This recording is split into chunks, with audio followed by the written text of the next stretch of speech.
Friends, ఈరోజు మనం అరిసెలు చేసుకుందాం పండగ వంట. ఇది కొంత చేసాక తీసాను. ఇది కేజీ బియ్యం పిండి తడిపి ఆరబెట్టినది. తడిగా ఉన్న పిండిని మనం చేసుకోవాలి.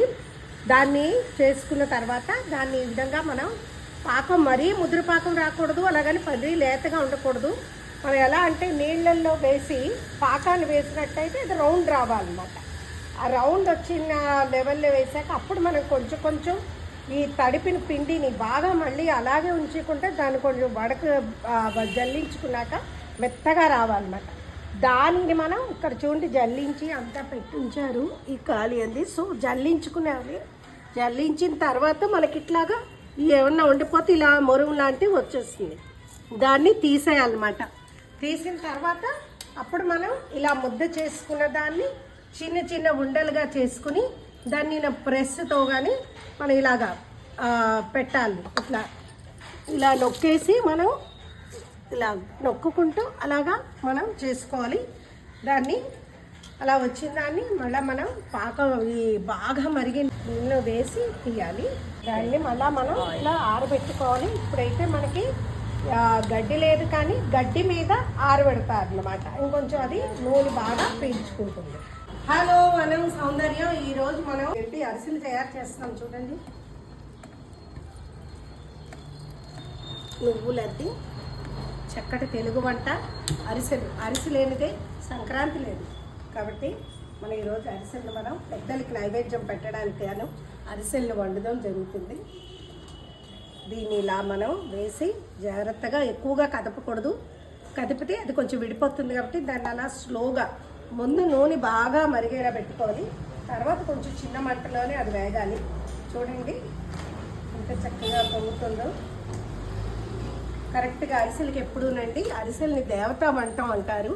దీన్ని పెళ్ళిళ్ళు ఏవైనా సరే పూజ చేసిన తర్వాత అరిసెలను వండడం జరుగుతుంది. ఇప్పుడైతే ఇలా, కానీ అప్పుడు ఎవరి కంట పడకుండా చుట్టూ కూడా క్లాతులను కూడా కట్టేవారు.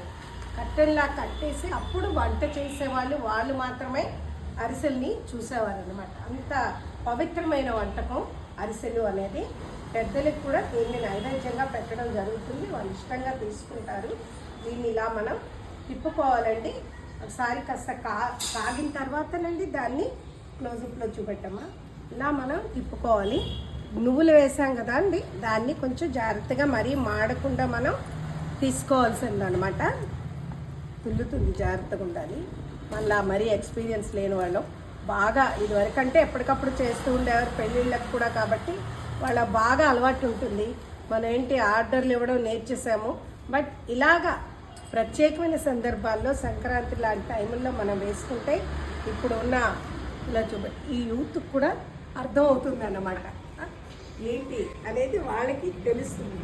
ఇప్పుడు చెప్పు, దీంట్లో ఏంటి మరి నా న్యూట్రిషనిస్ట్ కాబట్టి దీని వాల్యూస్ చెప్తుంది. బియ్యం పిండి, నువ్వులు. మనం బియ్యం పిండి వాడాము.